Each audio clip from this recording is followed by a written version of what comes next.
Great Ocean Road, arguably one of Australia's most spectacular road trips, and definitely a must-see site if you're visiting either Melbourne or the state of Victoria. In today's video, we're going to be showing you a quick summary of some of the top sites along the Great Ocean Road, as well as some of our favourite parts from our 2-day road trip along the Great Ocean Road in Australia. This is going to be one hell of an adventure, guys, so let's get going.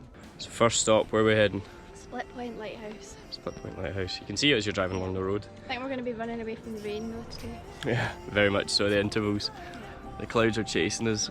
Split Point Lighthouse, there seems to be a wee path you can maybe get down to the beach, but it looks like there's definitely some good viewpoints from the cliff and that, and a wee cafe. You can see it from the main road, so it's pretty hard to miss. Yeah. But yeah, there's a little cafe, and it parked up, and go and check it out.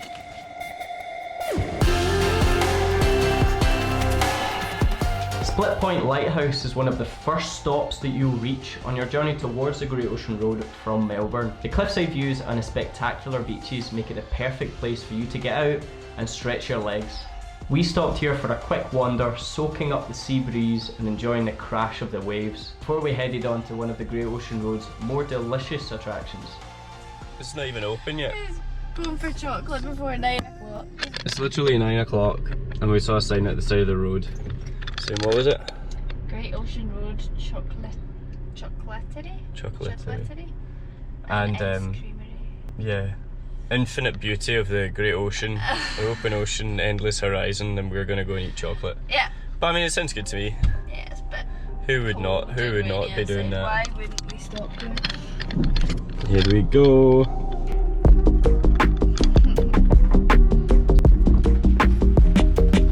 Oh my goodness, look at all that chocolate.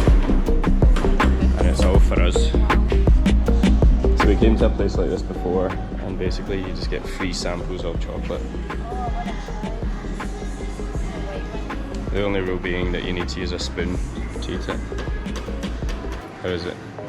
As good as you remember? Free. Speechless. The white one's amazing.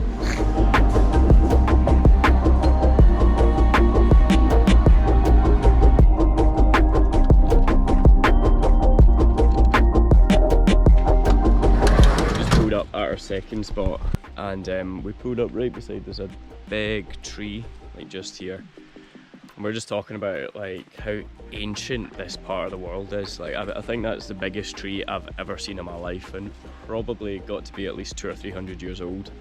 And it just says something about the entire area around here. Like Australia is just such an ancient continent. Like we come from Scotland, and we thought that was an old place, but you've got thousands of years, thousands and tens of thousands of years worth of history around here, and it's really, really cool just to get lost in it. So the next point we're going to go and check out is called Erskine Falls, which I think is a waterfall, and the rain is off just now, so we're going to go walk down and see what we can find down around there. The water level must like get up to this height. This must be all underwater during the rainy season. Well, I think the rainy season's coming. It's a bit of a miserable day. Oh, we don't get any flash floods when we're down here. But you can see the size of these logs even. Like, I don't know if these have been put here for crossing. They've been sawed, obviously. Yeah. How dangerous this part can actually be. The fact that it's ripping all of these big trees all the way down the street. Does the crossing go around the other side of that tree? I'm guessing it doesn't this part. I think they've been blocked by that giant tree. I did see a sign that said trees may fall over. Don't know what I'd do if that happened now.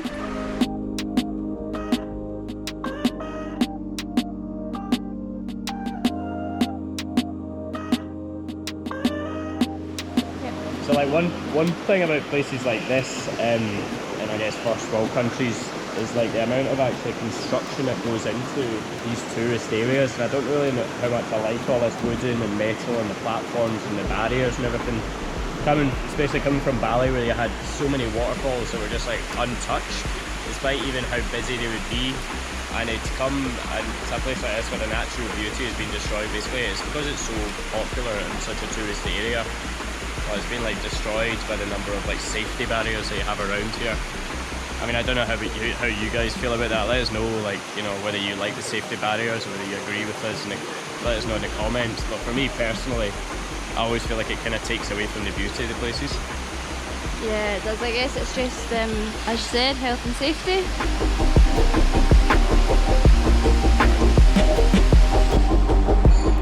So we finally settled for somewhere. It's just right on the beach. It's a really cool place. And actually, what's it called? The Lorne Beach Pavilion. Lorne Beach Pavilion. It's quite a nice place. $5 for a hot chocolate. Here's one I prepared earlier. And again, you get a free marshmallow. It seems to be a big thing in Australia. Yeah. The last couple of places again was a free marshmallow. But the last place was well, we give it a 7 out of 10. I think so, yeah. So let's see. Marshmallow's good.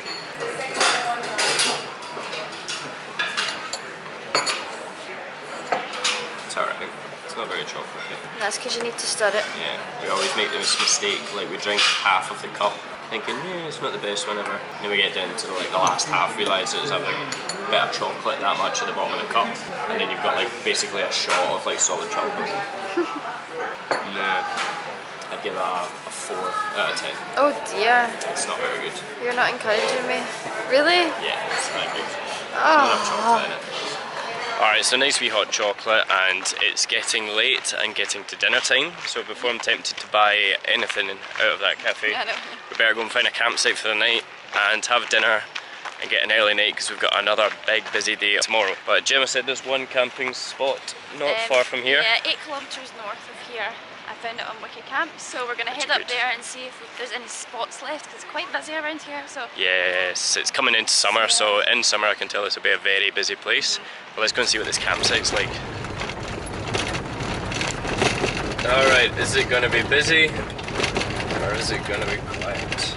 I'm going to say busy. I'm going to say quiet. Oh well, there you go. See who wins. Whoever's longest to cook dinner. Looks like there's enough room. There's quite a few cars. The old granny in me is just saying I hope that they're not too noisy. Oh. This is why we avoid hostels, because I hate being around people when I'm trying to sleep. Apparently it's the float.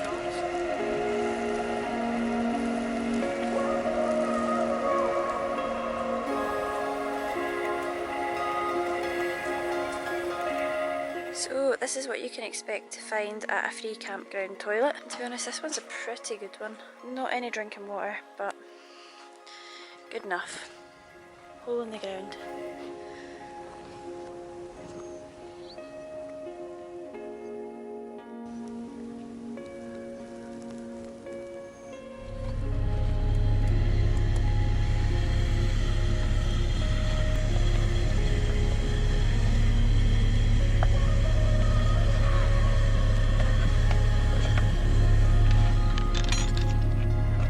I've not put any in.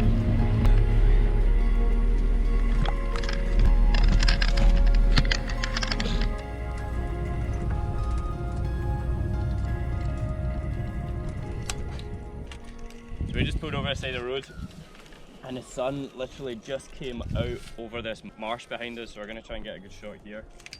But it's yet another gorgeous sunrise over the Great Ocean Road, and we're really excited about today's plans. Today we're hitting up the 12 Apostles as the first stop, and yeah, we're just trying to smash out basically the rest of the route today and get all the way along it, but it's a gorgeous sunrise.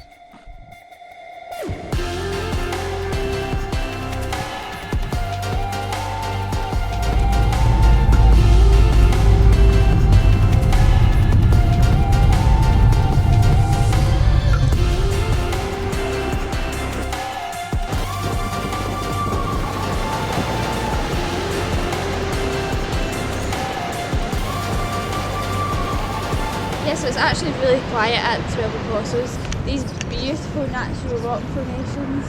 We've got the sunlight hitting off them. We've got our camera out. We're just going to try and get some photos. Yeah, before the crowds arrive. I think like it's early morning. I would say it's about midday just now, and because of that, not that many people have arrived yet. It's still early enough in the day to realize that if you arrive here probably about midday, or if you arrive even earlier in the morning, not that many people will come yet. Because it seems, what was it we think, the tours kind of finish off here? Yeah, they end here at sunset. So if you're on a one-day tour coming from Melbourne, then this is where you'll end. And it seems that The sunset here will be stunning though, because I mean I think the east is that way, so that'll be west, which means it'll set like directly over the Twelve Apostles, which will be a cracking view. But I reckon it's going to be heaving come night time. So if you want to get it nice and quiet, so you can get photos or just chill out or whatever, then come early in the morning or early afternoon latest. And you will definitely chill out because it's freezing here. I guess that's the good thing about doing the Great Ocean Road trip in the winter, is it's so quiet. Yeah, definitely. I mean, I can't imagine how busy it is during the day. But the sights are still here and it's still beautiful, so it's gorgeous.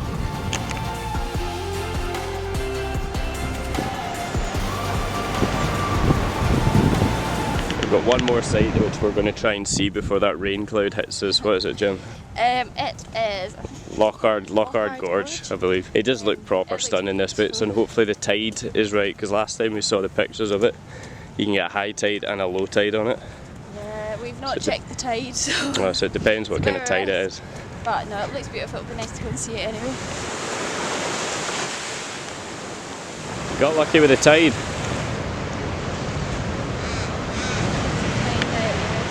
See where it's going to be a good spot. For a photo, always in the photo head. There we go, that's a better focus. So what do you see? I'm just watching, there's like people down there taking photos. I think they're also picking up rocks and throwing them in, but I don't know, I'm wondering whether we might want to go around the other side and look. Okay, they're doing the other side. I know, it's coming quick. Come round the opposite side of the like the staircase coming down to the gorge, then you actually can see right out to sea through the little gap. It's a bit of a better view, yeah. So I'm thinking maybe somewhere on this side might be quite nice for a photo. What do you think?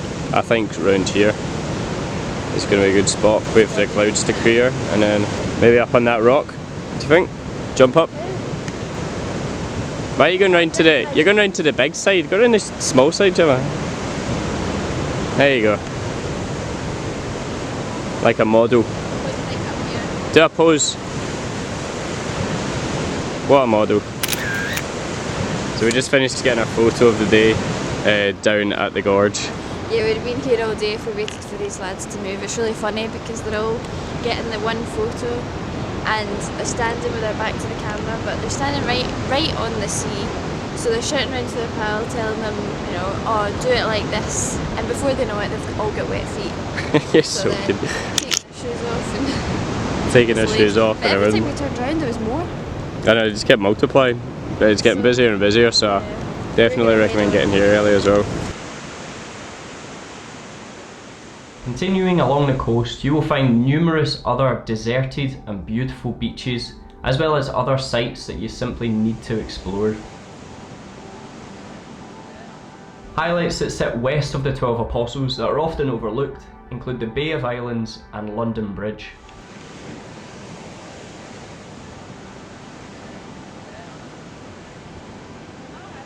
The power of the sea in this part of the world is simply spectacular, moulding and shaping the lands over thousands of years to form the breathtaking views that you can see today.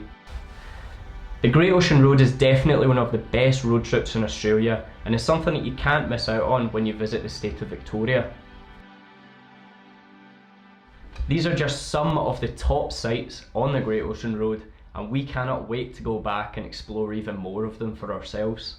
If you like this video guys, please hit that like button and subscribe to our channel down below so that you can see more of the beautiful Australian countryside we have coming your way. Drop us a comment down below and tell us what your favourite site in the Great Ocean Road were. And of course we're going to be shouting everyone that comments on this video out on our Instagram, so go and follow us over there as well. We have plenty more van life videos coming guys. So hit that subscribe button and hit the notifications button as well if you want to see more van life adventures, so you do not miss out on the next video. We love having you guys along for the ride and we can't wait to see you again in the next one.